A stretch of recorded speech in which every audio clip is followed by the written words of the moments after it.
estamos ahora con nuestro siguiente invitado y le damos la bienvenida. Disculpe por haberme visto renegar, pero la verdad, ¿quién no se indigna con los problemas? Más allá de conductora, más allá de todo, creo que somos seres humanos que sentimos, y quien no es empático no puede ser un buen profesional, creo yo. ¿Cómo está? Estamos con el ex viceministro de Trabajo, también es economista, Fernando Cuadros Luque. Buenos días, muchas gracias por estar en Conéctate con Mayra. Buen día, gracias por la invitación. De verdad que esto es indignante porque el Perú está atravesando, no podemos mirar solo lo que estamos viviendo nosotros, tenemos que mirar lo que está viviendo los 33 millones de peruanos. Hablamos de una gran brecha social, de una gran pobreza, de una gran desnutrición, hablamos de que los pobres cada día están más pobres, de que cada día se ha ido incrementando. Y ante eso, la primera pregunta que yo quiero hacerle, porque hoy día lo voy a explotar en preguntas porque quiero que mis televidentes tengan un poco más de información, ¿qué tan factible es el aumento salarial del mínimo en esta situación que atraviesa el Perú, de tantas crisis, pero sobre todo no de pobreza que se necesita, porque la canasta básica familiar está por los cielos, ha subido totalmente y el sueldo mínimo sigue en las mismas condiciones? ¿Qué tan factible y viable es? Es totalmente viable y factible desde el punto de vista técnico, considerando que las principales variables a ser evaluadas para determinar un incremento del mínimo son inflación y productividad. Y tomando en cuenta esas variables, el mínimo a la fecha ya debería ascender a 1.330 soles.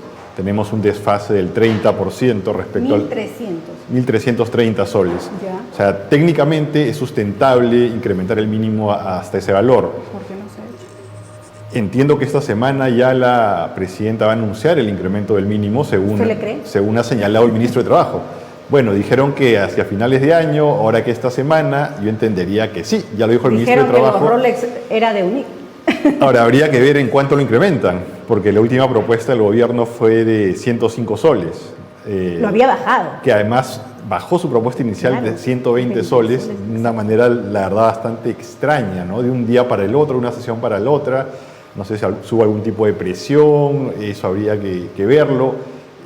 Pero bueno, esperemos que el incremento no sea solo de 105 soles, sino de un monto más significativo. Como le digo, se podría incrementar hasta en 305 soles, técnicamente, sin generar ningún efecto negativo en la economía. Incluso se podría dar en tramos, en dos partes, ¿no? Si es que se quiere aminorar el impacto de las empresas de menor tamaño.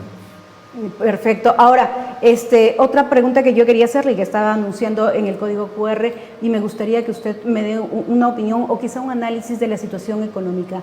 ¿Ha disminuido la pobreza en el Perú?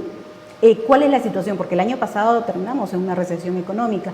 Este año, presuntamente, aparentemente, vamos a terminar en un crecimiento del 3,5%, si no me equivoco. ¿Pero es suficiente esto para recuperarnos? No, claramente no. Vamos a crecer 3,1% aproximadamente, que es una tasa insuficiente para reducir pobreza, para generar empleo formal, de calidad, mejorar ingresos.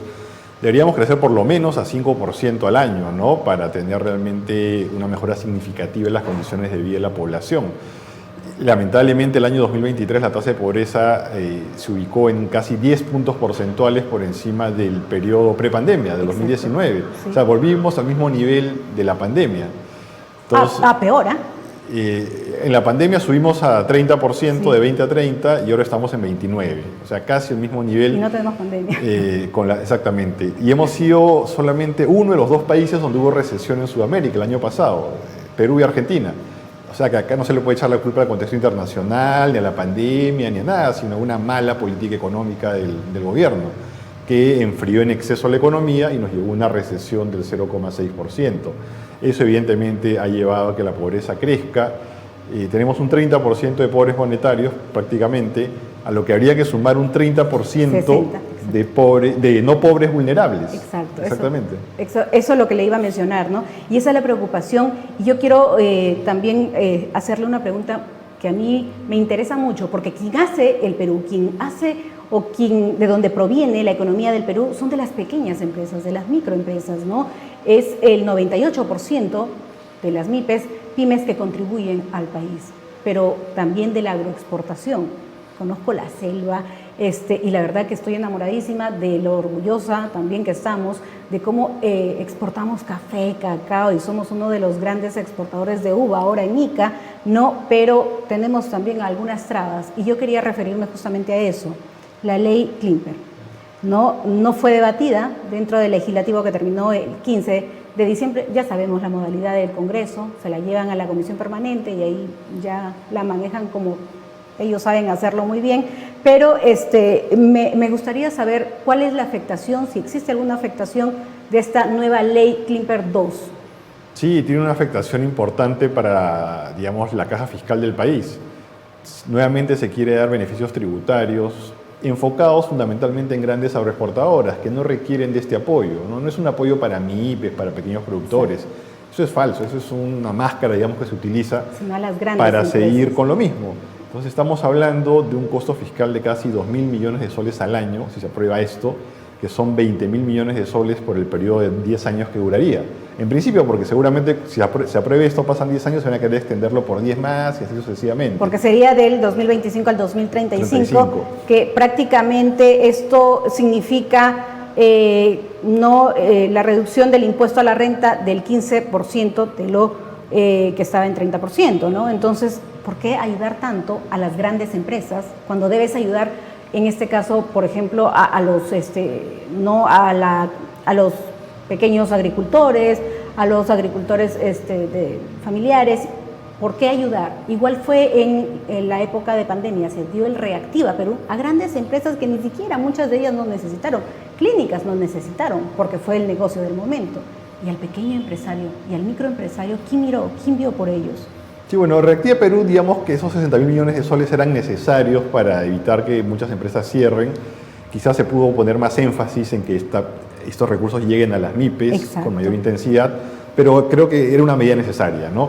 Pero más allá de eso, esta propuesta de Ley Klimper 2.0, como se llama popularmente, sí, es totalmente absurda, ineficiente, es un subsidio en la práctica a la rentabilidad de la gran empresa agroexportadora. Ya. ¿Por qué? Porque el 92% de los ingresos generados en la agroexportación son de empresas grandes, que venden más de 1.700 UITs al año. ¿Estamos hablando de qué empresas? Empresas que tienen planillas, digamos, con más de 100 trabajadores.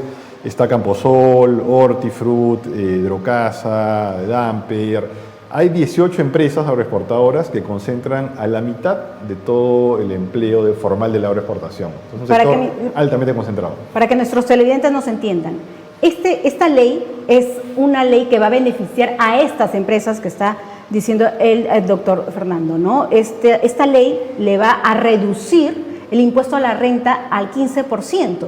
Que haría un perjuicio totalmente grande, como usted mencionaba, en cifras monetarias, que no va a beneficiar al pequeño agricultor ni al agricultor que todos los días tiene que levantarse temprano. Si no va a beneficiar, ¿lo perjudicaría?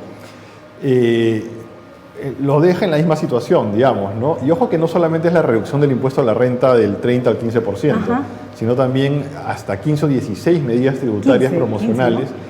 Que incluyen, por ejemplo, crédito tributario por reinversión de utilidades, que no se focaliza de la mejor manera. ¿Vulnera los derechos laborales? Han retirado en principio el capítulo laboral ante la presión que hubo, pero podría ser que nuevamente en la Comisión Permanente lo incluyan, como ha pasado anteriormente. Ahí hacen maravillas, hacen magia. Donde recortaron, por ejemplo, el aporte de salud nuevamente del 9 al 6% para las grandes agroexportadoras. Y se han quedado un par de medidas laborales preocupantes, ¿no? Por ejemplo, están limitando la inspección laboral de SUNAFIL en la agroexportación, la limita solamente al 25% de órdenes de inspección del sector, y también estaría exonerando de llevar una planilla a las empresas más pequeñas, ¿no? Lo cual perjudicaría la formalidad laboral, el control de la formalidad laboral. Cuando tenemos una informalidad del 80% en el Perú. La informalidad global del Perú es 71%, ¿ya? Ese es el dato exacto, pero hay que tener cuidado con esa cifra, porque de ese grupo de informales hablamos de 2/3 de informales tributarios. En realidad son independientes, autónomos, que no tienen trabajadores, pero que no declaran renta sino pagan impuestos. Y la mayoría de ellos son precarios, un 90%. Entonces no hablaríamos de una informalidad al 100% como se ha mencionado, claro, como se viene dando. Y además de ese 71% hay un tercio de informalidad laboral de asalariados. Ya. Que esos sí son trabajadores no declarados en planilla. Ya. En realidad el problema de fondo del Perú, más que la informalidad, es la insuficiente generación de empleo asalariado de calidad, formal. En el Perú solo la mitad de los trabajadores tienen un empleo en una empresa, digamos, en planilla o asalariados en todo caso, mientras que en el mundo desarrollado esa cifra asciende al 90%, ¿no? Entonces tenemos un problema de insuficiente generación de empleo dependiente. ¿Que viene producto de qué? De un aparato productivo que no crece, ¿no?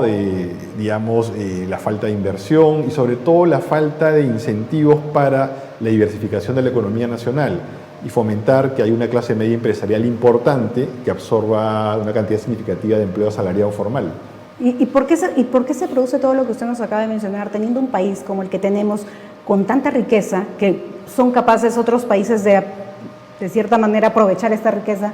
¿Y por qué nosotros no podemos ver esa riqueza que tenemos y no beneficiarnos? No ha habido una política de planificación que busque desarrollar determinados sectores que son intensivos en mano de obra. Por ejemplo, tenemos mucho potencial en lo que es textiles y confecciones, metalmecánica, turismo y sus ramas vinculadas, hotelería, restaurantes, servicios recreativos, transportes, la propia agroindustria, agroexportación, ¿no? Entonces, no se han desarrollado políticas que busquen incentivar estos sectores para que crezcan y generen mucho empleo formal. Hemos seguido lamentablemente la política básicamente de la mano de obra barata, ¿no? Que es el aprovechamiento, recortar, ¿no?, derechos laborales, precarizar el empleo, como si eso mágicamente formalizara o hiciera crecer al país. Yo digo, la inversión es fundamental, importante para que crezca la economía, pero de nada sirve que crezca la economía si es que eso no redunda en mejores remuneraciones y mejores condiciones de trabajo para todos. Entonces es fundamental también aplicar, aparte de esta diversificación productiva, una política de mejora del empleo. Por ejemplo, vía una mayor fiscalización laboral, mejore la productividad, acceso a capacitación para los trabajadores, innovaciones para las empresas, financiamiento más barato, articulación productiva, cosas que se deben planificar, porque estamos pensando solamente en regalarle recursos tributarios a quienes no lo necesitan y recortar derechos laborales. Así no vamos a llegar a ningún lugar. Por eso le consultaba si eso vulnera los derechos laborales, ¿no? Hace un momento. Y usted acaba de decir algo muy, muy preciso. Las políticas, ¿no? Las políticas estratégicas para poder salir de esta situación. ¿Pero de dónde vienen? De los gobiernos que hemos tenido, de los fracasos de cada gobierno que ha pasado y que han buscado beneficiarse. Y por eso hemos caído prácticamente, eso no es de este gobierno nada más, viene de gobierno en gobierno, de situación de crisis en crisis, hasta que hemos llegado a un punto donde prácticamente solamente nos queda observar cómo saquean nuestro país otros países con mucha más capacidad, más tecnología, más modernidad y más todo, ¿no? Mientras nosotros somos abatidos por la corrupción y por esta clase política que tenemos. ¿Cómo mejoramos? ¿Cómo cambiamos? ¿Cómo transformamos esa riqueza en producto bruto, como se dice, en cosas concretas? Son varios temas, hay que cambiar ahí el chip, como se dice, ¿no? En principio, recuperar la democracia. O sea, ningún país puede crecer y menos desarrollarse. ¿No hay democracia? No, la hemos perdido, ¿no? Estamos en un contexto, creo yo, de un gobierno autoritario, ¿no? Donde no hay respeto de la autonomía de los poderes estatales, de los organismos constitucionalmente autónomos. El legislativo y el ejecutivo, en parte, quieren copar determinadas instituciones, ¿no? Como el Tribunal Constitucional, la Defensoría del Pueblo, la Junta Nacional de Justicia, los organismos electorales, y lamentablemente eso implica una pérdida de institucionalidad y democracia, ¿no? ¿Y ¿Quién va a querer invertir? Exactamente. ¿Qué empresa nacional o extranjera invertiría en un país en esas condiciones? Totalmente. Donde hay inseguridad en el día a día, no hay un transporte público adecuado. ¿Cómo puede mejorar la productividad del país si no hay educación pública de calidad, salud pública de calidad, buenas vías de comunicación, infraestructura, buena logística? Eso es lo que se tiene que cambiar en el país, reformas estructurales y planificadas, ¿no? En vez de estar lamentablemente perdiendo el tiempo en tonterías y metidos en una corrupción que cada vez crece y crece, ¿no? Más. Creo que siempre, por favor, venga a ilustrarnos siempre. Eso le falta a muchos televidentes, ¿no? Y a muchos invitados también que creen que sí hay democracia en el Perú, cuando claramente hemos visto que no estamos en una democracia y que la presidenta Dina Boluarte no es valiente ni tiene el coraje para asumir responsabilidades. Ahora, para ya, me dice mi producción, me queda un minuto, la verdad, el tiempo se nos va, pero el día de hoy amanecimos con una novedad donde la OIT aumenta 200 soles más, 5.350. ¿Cuál es el beneficio, la ventaja, desventaja para la mayoría de peruanos? No, la OIT va con el ritmo de la economía, digamos, ¿no? En tanto hay crecimiento económico, la OIT se incrementa anualmente. Y bueno, algunos efectos prácticos tienen que ver por el lado, por ejemplo, del pago de impuestos, ¿no? Si crece el monto del OIT, digamos que hay una mayor proporción de personas que están exoneradas de pagar impuesto a la renta, por ejemplo, ¿no? Hay que recordar que para pagar impuesto a la renta se tiene que ganar más de 7 OITs al año, ¿no? Entonces, evidentemente, al subir el OIT se incrementa la valla. Bueno, y hay también algunas multas del Estado, ¿no? Vinculadas a la OIT, ¿no? Que básicamente es una referencia para determinados aspectos de la economía. En un minuto, resúmame la situación económica laboral del Perú a estas alturas, terminando el año 2020. Si bien la economía se viene reactivando este año, creciendo un poco más del 3%, el empleo no ha recuperado los niveles de calidad que tenía antes de la pandemia, que ya eran malos, insuficientes. Entonces, por ejemplo, el subempleo, empleo precario está casi 4 puntos porcentuales del nivel que tenía antes de la pandemia. El empleo adecuado, 3 puntos porcentuales por debajo. La informalidad laboral todavía 3 puntos porcentuales por encima del 2019. Los ingresos de los trabajadores en promedio han caído 7% en términos de poder adquisitivo. O sea, un trabajador tiene 7% menos de capacidad de compra de bienes y servicios de la que tenía antes de la pandemia. Entonces, si bien se ha recuperado el empleo global, este es hecho en condiciones más precarias que antes. En tanto no crezcamos por lo menos 5%, la recuperación no va a ser la esperada. Ha sido un gusto tenerlo en el programa. Muchísimas gracias y esperemos que lo que no podemos perder los peruanos son las esperanzas, aunque sean pocas, pero tenemos que seguir teniendo esperanzas de que se puede cambiar.